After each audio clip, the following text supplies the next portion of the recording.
Hello everyone, welcome to CJP Mentors platform. So in today's session, we are going to discuss 90 days study plan for beginners for your upcoming RBI Grade B 2026 examination. Now see, as a beginner, it's very difficult to understand कि क्या start करना है, कहाँ से start करना है. So I just wanted कि एक छोटा सा plan हम आपके लिए create करें, जिसमें weekly targets आपको पता हो, so that उन weekly targets को follow करके you can do better preparation for your upcoming examination. चलो, without wasting much time, let's start. So first of all, key suggestions are there because beginner हो तो चीजें थोड़ी सी कम पता होती है, right? So first of all, static is important. अब पूछोगे अब static क्या होता है? Static basically your finance, management and ESI. ESI is economic and social issue. So जो भी आपके सिलेबस में जो भी आपके नोटिफिकेशन के सिलेबस में मेंशन है with respect to these three subjects finance management economic and social issues very very important for your exam.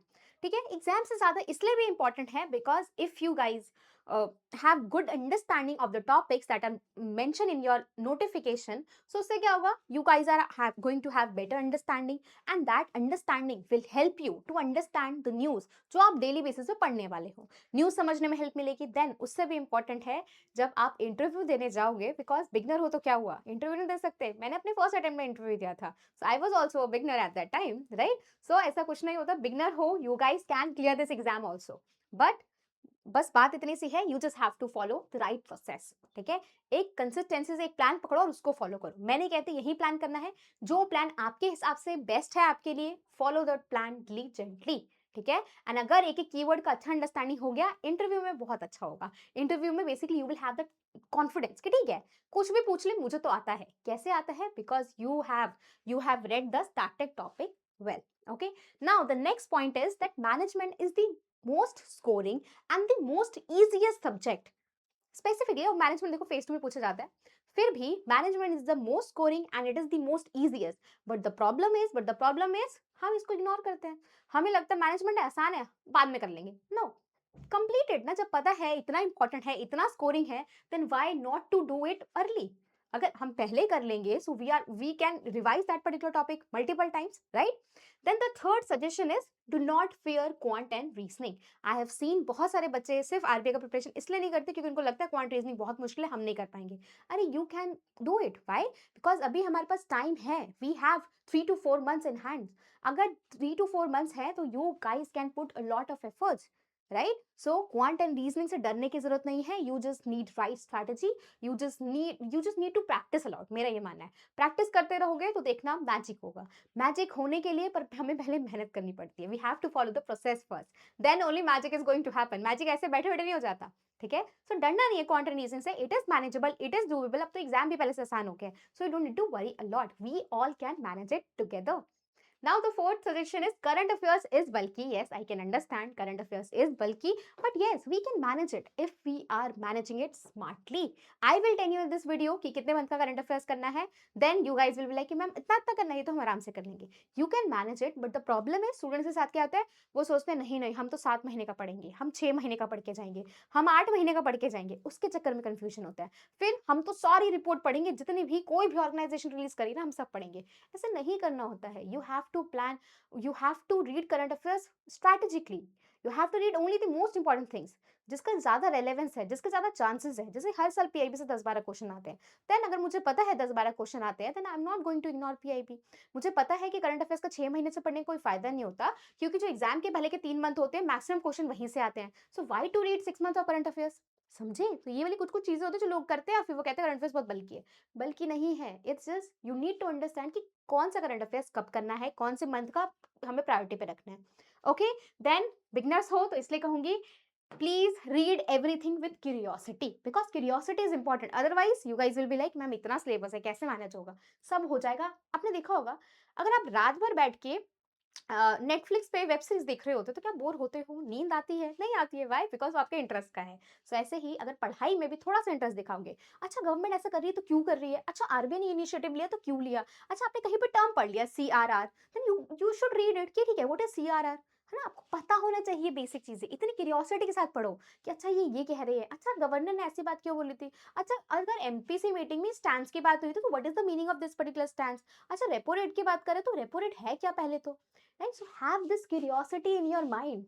अगर क्यूरियोसिटी से पढ़ोगे तो बोर कम होंगे, एंड बोर जितना कम होगे उतना आपको हेल्प मिलेगा सारी चीजें अच्छे से पढ़ने के लिए। एंड जब हम इंटरेस्ट के साथ पढ़ते हैं तो चीजें हमें याद भी ज्यादा रहती हैं, right. And lastly I just want to say, do not underestimate the power and do not underestimate the power of practice and revision.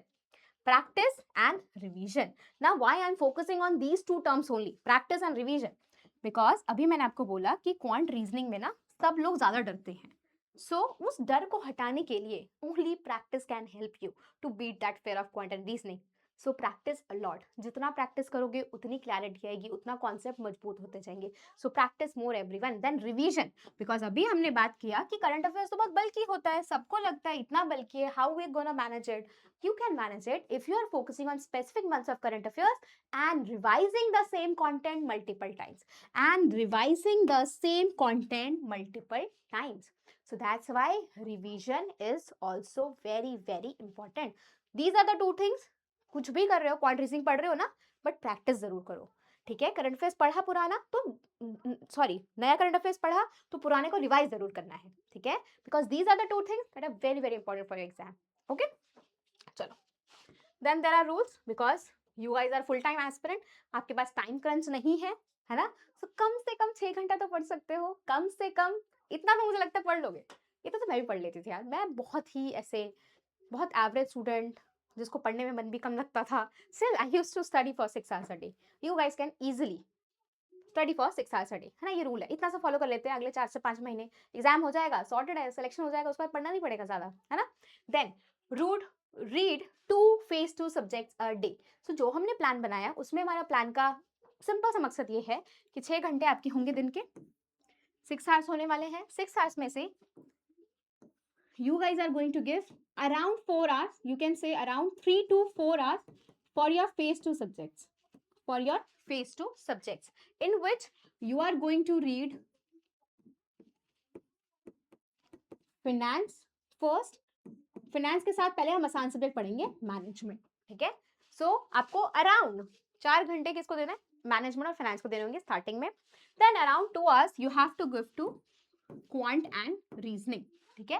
But quant and reasoning के साथ सीन क्या है, क्वांट एंड रीजनिंग को हमें रोज नहीं करना है। रोज कैसे करना है, आज क्वांट पढ़ा कल रीजनिंग पढ़ लिया, यानी कि आपको ऑल्टरनेटिव डेज पे पढ़ना है, बिकॉज जब टाइम हो तो it's better to study in a more structured way. जितना स्ट्रक्चर्ड वे में पढ़ोगे it is going to help you, it will help your brain, it will train your brain कि ठीक है हमें ना स्ट्रक्चर्ड वे में पढ़ने की आदत होनी चाहिए। ठीक है, आज मैंने क्वांट पढ़ा, सपोज आपने ऐसे कर लिया, हफ्ते के 3 दिन आपने क्वांट पढ़ लिया, अगले 3 दिन आपने रीजनिंग पढ़ लिया। I don't want you guys to feel burden, मैं नहीं चाहती कि रोज पढ़ के परेशान होते रहो। इट्स बेटर ना कि आज क्वांट पढ़ते कल रीजनिंग पढ़ते, आज क्वांट पढ़ेंगे कल रीजनिंग पढ़ लेंगे, या 3 दिन क्वांट पढ़ते 3 दिन रीजनिंग पढ़ते। This should be your plan, ठीक है।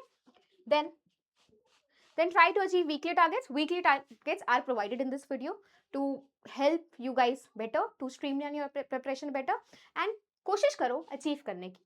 नहीं हुआ तो कोई बात नहीं, जितना हुआ उसके लिए खुश जरूर होना, ठीक है, because it is very important to appreciate the things that you have done. It is very important to pat your back for the things that you have already done. जो नहीं हुआ वो तो हो ही जाएगा। एंड ट्रस्ट मी, कितना भी preparation कर लो यार, एग्जाम से पहले तक ना हमेशा लगता रहता है कि यार हम अभी तक सही से नहीं पढ़ पाए, हमें लगे हमने सिर्फ अभी 80% किया, 70% किया, ऐसा लगता रहता है, सबको लगता है। जो टॉपर्स थे उनको भी लगता है, जिनका नहीं हुआ उनको भी लगता है। Okay, then revise on Sundays. देखो संडे थोड़ा सा फ्री रखेंगे, रिवाइज करने का मन किया थोड़ा बहुत कर लेना। एक बस इंग्लिश का सेक्शनल मॉक होता है 20-25 मिनट का, वो दे देना, because English is very important. And अगर सेक्शनल मॉक अभी से देते रहोगे सो आई डोंट थिंक कि आपको इंग्लिश में कम स्कोर आएगा। इंग्लिश में you should aim for 20 marks at least, ठीक है, एटलीस्ट 20 मार्क्स का एम करना है in your English section. And yes, Sunday को थोड़ा सा चिल करना, आराम करना, घूम आना, पेरेंट्स से बात करना, जो अच्छा लगे वो आप करना। थोड़ा बहुत रिवाइज कर लोगे चल जाएगा, 2-3 घंटा देख लेना, मन करे तो करना, नहीं करे तो चल रहना, कोई टेंशन नहीं, ठीक है। But Monday to Saturday you have to study 6 hours a day, इतना ही करना है, इससे ज्यादा करने की जरूरत भी नहीं होती, ठीक है। चलो प्लान स्टार्ट कर लेते हैं। Week 1, in week 1 what you guys are going to do, so targets are, जैसे मैंने आपको बोला weekly targets are provided. You have to read around 3 से 4 घंटे आपको फाइनेंस मैनेजमेंट पढ़ना होगा, बाकी टाइम आपको क्वांट या रीजनिंग पढ़ना रहेगा, राइट। सो वीक 1 में फाइनेंस में you guys are going to read structure and functions of financial institutions. Financial institutions पे आपके SIDBI, EXIM bank, NABARD, NHB, NAFED. So you have to read information about these organizations. Then you have to understand the structure of financial institutions in India. Then in management, you should read introduction to management में कुछ खास नहीं होता है, बस you just have to understand the meaning of management, then you have to evolution of management पढ़ना है, then evolution of management there are 3 to 4 theories that you have to read, और बेसिकली लाइक एडमिनिस्ट्रेटिव थ्योरी में Henri Fayol के 14 principles होंगे, वो पढ़ लेना जाके। साइंटिफिक मैनेजमेंट में आपके एफडब्ल्यू टेलर ने जो टेक्निक्स दिए होंगे, टूल्स दिए होंगे, वो पढ़ना होगा आपको। Then we have systems approach to management and managerial roles. So not a big deal, छोटे छोटे टॉपिक्स, छोटे छोटे तो नहीं है खैर, बट यस पूरे हफ्ता मिलेगा, 6 दिन है तो आराम से आपका हो जाएगा। देन वी हैव क्वांट में 3 hours, sorry 3 days a week पढ़ना है। सो इन 3 दिन में आपको क्या पढ़ना है? Number series. So in quant you have to study number series, okay. Then reasoning, जैसे 3 डेज अ वीक पढ़ना है आपको, just wait everyone. So reasoning में क्या पढ़ना है आपको? रीजनिंग में you have to read inequality and alphanumeric series. Inequality and alphanumeric series very very easy topic for your exam, ठीक है। इनइक्वालिटी तो बहुत ही आसान होता है, so you don't need to worry a lot. Alphanumeric भी बहुत आसान होता है, बट ये थोड़ा सा इरिटेटिंग लगता है मुझे, बट आप लोग करोगे तो हो जाएगा, बिकॉज वो बहुत ईजी सी चीजें बोलते रहते हैं कि वर्ड बोल दो, अच्छा इस अल्फाबेट को चेंज कर दो इसके थर्ड वाले से फोर्थ वाले से, तो ऐसी चीजें होती है, but you guys can manage it, ठीक है। 3 दिन में नहीं हुआ तो अगला हफ्ता है ना हमारे पास, कोई टेंशन नहीं है, संडे को चिल करेंगे। फिर आता है हमारा week second.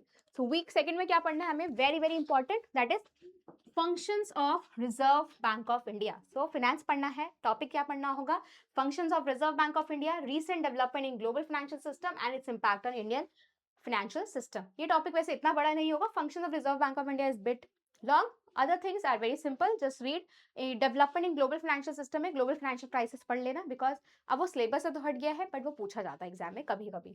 Then in management you should read management functions like planning process, planning, organising, staffing etcetera. Then lunch theory, personality perception, very easy. Organisational behaviour में ज्यादा कुछ होता नहीं है पढ़ने के लिए, just understand what is organisational behaviour and why different individuals are behaving in a different way, ठीक है। and why people are behaving in a different way, वो आपको पर्सनालिटी से समझ आ जाएगा। सिंपल, तो सब इंटरलिंक है, आपको जरा टेंशन की जरूरत नहीं है, just pick this topic, read it properly and then yes बढ़िया बढ़िया से पढ़ो, हो जाएगा। क्वांट है, क्वांट में क्वाड्रेटिक इक्वेशन एंड परसेंटेज, पहले हफ्ते में हमने नंबर सीरीज किया, नेक्स्ट वीक में हमें क्वाड्रेटिक इक्वेशन एंड परसेंटेज को स्टार्ट कर देना रहेगा, okay. Then we have reasoning. Reasoning में ब्लड रिलेशन स्टार्ट करना है, उसके साथ साथ जो पिछले हफ्ते के टॉपिक में रह गया होगा you have to complete that particular thing, because blood relation करोगे बोर हो जाओगे, इसके साथ बेटर है जो पिछला किया था उसको साथ में कर लेना। If anything left from the previous week then complete it. Week 3 is here, finance में नॉन बैंकिंग सिस्टम। अब आपको लगेगा नाम इतना छोटा है, मैंने पूरा हफ्ता दे दिया, बिकॉज ये जो है ना एनबीएफसी का चैप्टर है, NBFC is very very important topic for your exam, and उसके साथ साथ थोड़ा सा लेंदी भी होता है, so that's why I have given enough time, because इससे क्वेश्चंस आते हैं। अब की बार भी हमने देखा है, आईएफएससी के मेंस में भी आए थे, आईएफएससी के प्रीलिम्स में आया था, आरबीआई के मेंस में भी कुछ क्वेश्चंस थे, एंड आई थिंक आरबीआई के प्रीलिम्स में भी एक कुछ क्वेश्चन इसी टॉपिक से था, सो that's why you guys have to pay attention to this topic, right? Then management में motivation पढ़ना, a lot of process and content theories are there, very interesting, very easy to understand, वो पढ़ लेना अच्छे से। Then emotional intelligence, very easy, सिर्फ dimensions पढ़ना रहता है, nothing else. Then organizational conflict, जिसमें you have to read why conflict happen in any organization, and ये simple है, दो लोगों के बीच में क्यों कॉन्फ्लिक्ट होता है, वैसे ही यहाँ पे आपको पढ़ना होगा ऑर्गेनाइजेशन में क्यों कॉन्फ्लिक्ट होता है। देन क्वांट में आते हैं, देन परसेंटेज हमने पिछले हफ्ते स्टार्ट किया होगा, यहाँ पे you have to do percentage, you have to complete percentage, then you have to start ratio topic, okay. Then reasoning में direction sense plus syllogisms. So direction sense करने के बाद very easy topic, just practice questions, यहाँ पे सीखने में ज़्यादा time नहीं लगेगा, प्रैक्टिस थोड़ा सा करोगे तो ज़्यादा बेटर रहेगा।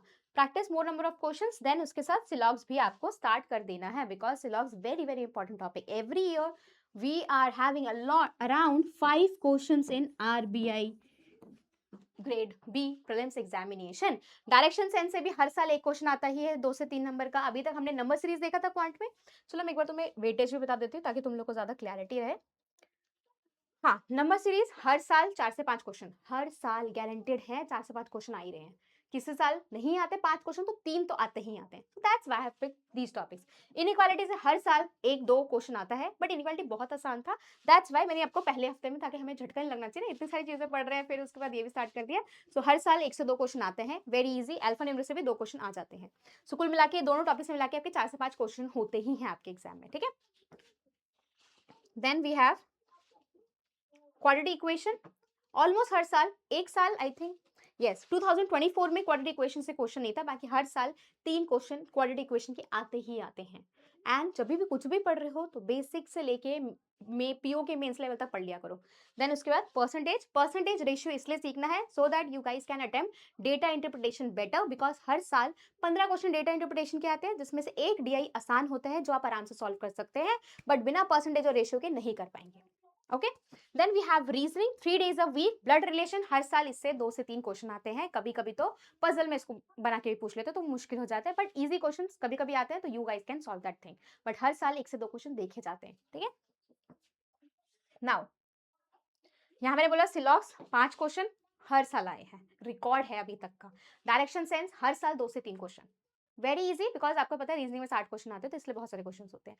Then quantity reasoning percentage ratio, it is important to learn, why, because basic calculation यहीं से आएगी, देन उसके बाद आपको डीआई करने में बहुत हेल्प होगी। ठीक है, चलो अब बात करते हैं वीक 4 में आपको फाइनेंस में क्या पढ़ना है, you have to read inflation. Inflation very very important topic to understand, and जब भी इन्फ्लेशन पढ़ रहे हो तो read about MPC, that is monetary policy committee, read about the composition of monetary policy committee, who is going to head monetary policy committee, everything about the meeting etcetera. बाकी तो पढ़ना ही है जो सिलेबस में लिखा है, डब्ल्यूपीआई को बारे में पढ़ो, सीपीआई के पढ़ो, कंपोनेंट्स पढ़ो उनके अच्छे से, वेरी वेरी इंपॉर्टेंट। वैसे तो डब्ल्यूपीआई सीपीआई वगैरह हम लोग अपने पीआई में भी कर लेते हैं, बट स्टिल जब आप खुद से पढ़ोगे तो दोबारा से करना है। ओके, देन मैनेजमेंट, अब देखो यहाँ पे क्या है, striking a balance between inflation and growth through monetary and fiscal policies. So they are talking about monetary, how monetary and fiscal policies are helping India to balance inflation and growth. Then management आ गया, management में read leadership, a lot of leadership theories are there, but every theory is more or less same सही, तो इतना tension लेने की जरूरत नहीं है। Then उसके बाद organizational change, like uh, why do we need to bring change, what are the factors affecting change, these kind of things you are going to learn, or what are the different ways, or why do people resist change. Organizational change से साल 2022 and 2025 mains में 15 number के 2 बार descriptive question, question बिल्कुल same था, why do people resist to change and what are the various measures that a manager can take to eliminate this resistance or to facilitate smooth change in the organization. So these kind of questions हमेशा आते हैं, topic से directly होते हैं तो पढ़ लो, बहुत अच्छा रहेगा। देन उसके बाद communication, very very easy topic, very important topic, 2025 में भी देखा गया, 2022 और 2021 में भी there was one question on barriers to communication, and इस साल था आपके कम्युनिकेशन से रिलेटेड था, कुछ चैनल नॉन वर्बल कम्युनिकेशन से था। एंड 2024 में there was one question from communication chapter only, and descriptive की बात कर रही हूँ, डिस्क्रिप्टिव क्वेश्चन के 15 नंबर के क्वेश्चन आ रहे हैं इस टॉपिक से, तो कितना इंपॉर्टेंट है। 2024 में भी था हमारे different forms of information channel पे कुछ क्वेश्चन था, very important topic. Then quant है 3 days a week, ratio and profit and loss. अभी तक हमने क्या किया, परसेंटेज एंड रेशियो स्टार्ट किया था, इस हफ्ते वीक 4 तक हमने इसको खत्म कर लिया। इसके बाद आपको क्या करना है, you should start profit and loss. अब देखो, अब ये चैप्टर्स मैंने अपनी मर्जी से लिखे, मुझे लगा कि पहले आपको प्रॉफिट एंड लॉस पढ़ना चाहिए, एसआईसीआई पढ़ना चाहिए, जो भी लगा मैंने वो लिखा, बट आपके हिसाब से जो आपको पहले सही लगे चैप्टर पढ़ना वो आप पढ़ सकते हैं, you are free to do this thing. ठीक है, बट मैंने आपको एक बेस समझा दिया, पहले नंबर सीरीज पढ़ लेना, क्वाड्रेटिक पढ़ लेना, परसेंटेज पढ़ लेना, प्रॉफिट रेशियो पढ़ लेना, इसके बाद आप पे डिपेंड करता है आप कैसे पढ़ना चाहते हैं। ठीक है, so there is no hard and fast rule that you have to follow the things, जो मैंने 100% चीज फॉलो करने की जरूरत नहीं है। Pick this plan. अगर आपको लगता है प्रॉफिट एंड लॉस की जगह आपको पार्टनरशिप पढ़ना है, आपको टाइम एंड वर्क पढ़ना है, you guys are free to do this thing. Okay, then again reasoning में यहाँ पे सिलॉक्स दोबारा इसलिए पढ़ेंगे, थोड़े से कंफ्यूजिंग होते हैं, एंड हर साल 5 क्वेश्चन आते हैं, तो I just want you guys to practice more number of questions. Okay, then week 5 आएंगे, फाइनेंस ही पढ़ेंगे, फाइनेंस पढ़ना है, मैनेजमेंट भी वीक 5 तक पढ़ ही रहे होंगे हम लोग। फाइनेंस में आपको primary secondary market very important है, आपका money market, bond market, very very very important. Okay, and then functions, instruments, ये सब अच्छे से पढ़ लेना। मैनेजमेंट में एथिक्स एंड कॉर्पोरेट गवर्नेंस से एक बारी क्वेश्चन आया था 2021 में, देन कॉर्पोरेट गवर्नेंस से 2023 में ऑब्जेक्टिव क्वेश्चन आए थे, देन एथिक्स से हर साल एक डिस्क्रिप्टिव क्वेश्चन आता है, but yes whatever theories are mention in your syllabus, do read those theories. Okay, then in quant you have to do profit and loss, and profit and loss के साथ start simple interest and compound interest वाला chapter. ठीक है, because पिछले हफ्ते को profit and loss पढ़ा, फिर इसमें प्रॉफिट एंड लॉस पढ़ा, इसके साथ साथ एसआईसीआई भी स्टार्ट कर देना। Then in reasoning start input output topic बोलना चाहूंगी, very very important for exam, because every year we have seen one question जिसमें 5 क्वेश्चन इंक्लूडेड होते हैं। ठीक है, so every year we have seen 5 questions from input output topic. एक बार थोड़ा सा टाइम लगेगा समझने में, बट जब समझ जाओगे तो तब लगेगा ठीक है, मैनेजेबल होता है। कभी कभी ऐसा होता है एग्जाम में कि हमसे क्रैक नहीं हो पाता, बट इट्स फाइन। बट 10 में से 7 बारी ऐसा होगा कि आप बना सकोगे। सो इसलिए be prepare and really prepare for this topic because it's very important. ठीक है, कुछ चीजें देखो, टॉपिक इंपॉर्टेंट होने के बाद कुछ कुछ चीजें ना मुश्किल होती हैं, बट इसका मतलब ये नहीं है कि हम उसको ऐसे ही छोड़ देंगे। इसका मतलब ये है कि पहले हम कोशिश करके देखेंगे, हम सीख के जाएंगे, क्या पता एग्जाम में हो जाए। अगर हो जाएगा तो इट्स गुड, नहीं होगा तो छोड़ देंगे, कुछ और कर लेंगे, right. Then in finance you have to read financial risk management plus basics of derivatives. Derivatives very important chapter, I think in 2025 only derivatives पे कुछ क्वेश्चन आए थे आपके डिस्क्रिप्टिव में। ठीक है, देखो फाइनेंस से ज्यादातर घुमा फिरा के डिस्क्रिप्टिव में पूछते हैं, ऑब्जेक्टिव में एक आध क्वेश्चन पूछ लिया जाता है। देन फाइनेंस में फाइनेंशियल रिस्क मैनेजमेंट पढ़ लेना, जिसमें you have to read about Basel norms, very very important. Basel norm 2021 में आपका डिस्क्रिप्टिव क्वेश्चन आया था। Then ESI, now we are going to start ESI. So देखो 5 हफ्तों तक हमने सिर्फ मैनेजमेंट पढ़ा अच्छे से। मैनेजमेंट क्यों पढ़ा? बिकॉज मैंने आपको स्टार्टिंग में बताया था, it is the most scoring, it is the most easiest subject. So finance जब आपने स्टार्ट किया था तो उस टाइम वैसे ही दिमाग बहुत भारी लग रहा होगा। सो उसके साथ it's better to start one easy subject. So इसलिए हमने फाइनेंस के साथ पहले मैनेजमेंट पढ़ा 5 हफ्तों तक। अगले 4 हफ्ते हम लोग we are going to read ESI. So ESI में पहला चैप्टर पढ़ना होगा आपको, measurement of growth, national income, per capita income. पहले मैं आपको बता दूं, ईएसआई से डायरेक्ट क्वेश्चंस बहुत कम आते हैं, बट ईएसआई पढ़ना इसलिए इंपॉर्टेंट होता है बिकॉज ये नहीं पढ़ोगे तो करंट अफेयर्स समझ नहीं आ पाएगा। So if you really want to understand current affairs, if you really want कि आपके अच्छे स्कोर आए, और आपकी बार ऐसे देखा भी गया कि 2 से 3 क्वेश्चन आपके फेज 1 में भी आए थे ईएसआई टॉपिक से ही। So that's why it's important to read ESI, चाहे क्वेश्चन आए या ना आए। हमें ये होना चाहिए कि हमें एक अंडरस्टैंडिंग अच्छी होनी चाहिए। Understanding is going to help you in interview also, that's why we have to read ESI really well. Here you need to read national income, per capita income. Then quant में SI CI जो start किया था, that is simple interest and compound interest, follow that particular topic. अब देखो arithmetic के जितने topic होते हैं ना, कुल मिला के हर टॉपिक से एक आध क्वेश्चन आ ही रहा होता है, किसी किसी क्वेश्चन से 2 क्वेश्चन भी आ जाते हैं। मैंने प्रॉफिट एंड लॉस क्यों लिखा था स्टार्टिंग में? बिकॉज प्रॉफिट एंड लॉस से हर साल देखा गया है कि कभी कभी ऐसा होता है कि 2-3 क्वेश्चन आ जाते हैं, नहीं तो उसी के बेस पे डीआई भी आ जाते हैं। So that's why profit and loss is very important. Now we have reasoning का कोडिंग एंड डिकोडिंग। जो पहले कोडिंग डिकोडिंग आती थी, Chinese coding something like this, वो बहुत आसान था। बट जो अब कोडिंग डिकोडिंग आ रही है सिंबल्स वाला, थोड़ा सा ट्रिकी होता जा रहा है। बट ट्रिकी हो गया है, मुश्किल हो गया है, इसका मतलब ये तो नहीं है कि हम छोड़ देंगे। We have to do it anyhow, सीख के जाएंगे। एग्जाम में क्रैक हो गया तो बहुत अच्छी बात है, नहीं हुआ तो वी विल सी व्हाट। देखो अगर नहीं हो रहा होगा तो मैक्सिमम स्टूडेंट से नहीं होता होगा, नहीं हो रहा होगा तो कट ऑफ कम हो जाएगी, तो टेंशन ही नहीं है। बट हम सीख के तो जाएंगे ना, क्या पता आसान आ जाए, हम कर सके, right. So do coding decoding very well. Week 7 finance में यूनियन बजट पढ़ लेना। जब यूनियन बजट पढ़ रहे होगे तो जो रीसेंट बजट होगा, जो कि 1 फरवरी के आसपास आ जाएगा, so read that budget also. So revise recent budget. जब बजट का स्टैटिक पढ़ रहे होगे, अब देखो इसमें ज्यादा कुछ है नहीं, financial inclusion very small topic. Financial inclusion में फाइनेंशियल इंक्लूजन इंडेक्स जरूर पढ़ना, डिजिटल पेमेंट इंडेक्स जरूर पढ़ना, कंपोनेंट्स उनके जरूर पढ़ना, बिकॉज कंपोनेंट्स से ही आपका क्वेश्चन आया था। ओके, यूनियन बजट का सारा स्टैटिक पढ़ना है, ज्यादा बड़ा है नहीं, थोड़ा सा पढ़ना होगा। जो इसलिए इसी के साथ साथ जो बजट आया होगा 1 फरवरी को, वो रीड कर लेना, very very important. Because every year we have seen 2 to 3 question from budget directly in your phase 1 and phase 2 में भी आता है। ऐसे फेक एग्जाम नहीं आता, बहुत सारे एग्जाम्स में आता है। Then we have ESI. ESI का फुल फॉर्म काफी बच्चों को नहीं पता, तो that it is economic and social issues. ठीक है, बिकॉज बिगनर्स है तो होता है कभी कभी, जैसे मुझे भी नहीं पता था पहले। Now here you have to read about poverty alleviation. Poverty alleviation पढ़ रहे हो तो रीड अबाउट डिफरेंट कमिटीज, जैसे लकड़वाला कमेटी है, तेंदुलकर कमेटी है। So you should read about those committees, उन्होंने कौन से रिकमेंडेशन दिया, किसने कैलोरी बेस्ड पॉवर्टी लाइन बताया था, किसने इनकम बेस्ड पॉवर्टी लाइन बताया, तो वो सारी चीजें आपको पढ़नी है इसमें। देन employment generation, very easy topic. Types of employment, unemployment वगैरह पढ़ लेना, ठीक है, जैसे डिस्गाइज अनएम्प्लॉयमेंट क्या होता है, ये सारी चीजें पढ़ लेना। Then sustainable development, very very important topic. अब देखो इससे आपका डायरेक्टली इधर से कुछ नहीं आएगा, but yes sustainable development topic आपके लिए डिस्क्रिप्टिव के लिए very important, because every year we have seen एक ना एक ऐसे जो होता है 40 नंबर का, वो आपके सस्टेनेबल डेवलपमेंट या क्लाइमेट चेंज से ही आ रहा होता है, और काफी बारी डिस्क्रिप्टिव भी देख लिया जाता है। So that's why very important topic. Then we have quant. Quant में here you have to start time and work, हम एसआईसीआई ऑलरेडी खत्म कर चुके होंगे। देन रीजनिंग में we already have completed miscellaneous topics, so now you should start with puzzles and sitting arrangement. So now you should start with puzzle and sitting arrangement. ठीक है, यहाँ पे प्रैक्टिस करना स्टार्ट करो, सीखो, प्रैक्टिस करो। Week 8 finance में basics of accounting पढ़ लेना। हर साल जब से ये आया है 2023 में इसका इंट्रोडक्शन हुआ था। 2023 में there was only 1 question, but in 2024 I think 2 to 3 questions, 2025 में भी 2 से 3 क्वेश्चन थे ऑब्जेक्टिव में। डिस्क्रिप्टिव नहीं आता इस पे भी। सो अब इसमें करना क्या है, जितने रेशियोज हैं उनके छोटे-छोटे फॉर्मूले होते हैं, तो learn that formula, learn the logic कि अच्छा ये रिटर्न ऑन इक्विटी है तो what is the meaning of this particular term. अच्छा ये रेशियो है तो ये रेशियो हमें किस चीज को एनालाइज करने में हेल्प करेगा। Just learn the simple things, जितना सिंपल रखोगे उतना अच्छा रहेगा। देन ईएसआई इकोनॉमिक्स में आपको इकोनॉमिक हिस्ट्री ऑफ इंडिया पढ़ना होगा, changes in industrial and labour laws पढ़ना होगा, and monetary and fiscal policy, very very important topic.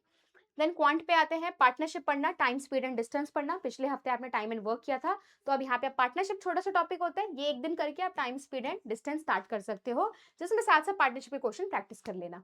Then reasoning में again you have to solve a lot of puzzles, you have to practice a lot of sitting arrangement. This is week 8 everyone, and 90 दिनों में 13 हफ्ते हैं हमारे। So weak 9 में finance का जो बचे कुछ टॉपिक होंगे, जैसे कि alternative source of finance, private and social cost benefit, public private partnership, corporate governance etcetera. Then ESI में ग्लोबलाइजेशन पढ़ लो, देन उसके बाद बैलेंस ऑफ पेमेंट अच्छे से पढ़ लेना, export import policy of India पढ़ लेना, जिसमें आपको फॉरेन ट्रेड पॉलिसी भी पढ़ लेनी चाहिए। ओके, क्योंकि वो आई थिंक 2021-22 में कभी आई थी, रिसेंट ही आई है, वो कुछ साल पुरानी हुई, ज्यादा पुरानी हुई, तो पढ़ लेना उसके बारे में। देन क्वांट में टाइम स्पीड एंड डिस्टेंस, जो पिछले हफ्ते आपने स्टार्ट किया होगा वो यहाँ पे आपको करना होगा। Then in reasoning again practice. अब प्रैक्टिस में यहाँ पे पजल आपने सीख लिया, सिटिंग अरेंजमेंट सीख लिया, सारे मिसलेनियस टॉपिक सीख लिए, तो उन सबका बस क्या करना है आपको, you just have to solve a lot of mocks. Sectional mock दे सकते हो, वो कर लो, नहीं तो सारे टॉपिक उठा उठा के मल्टीपल क्वेश्चंस प्रैक्टिस करो। ओके, देन वीक 10 फिनेंस में अगर बाई चांस पिछले 9 हफ्ते में कुछ भी बैकलॉग रह गया, वैसे तो संडे है आप लोग के पास बैकलॉग कवर करने के लिए, बट स्टिल क्योंकि संडे थोड़ा सा फ्री भी रखना है ना हमें, अगर कुछ भी बैकलॉग रह गया हो, रिवीजन करना है, तो do read it in week 10। Then week 10 में आपका अर्बनाइजेशन बच जाएगा, माइग्रेशन बच जाएगा, जेंडर इश्यूज बच जाएगा।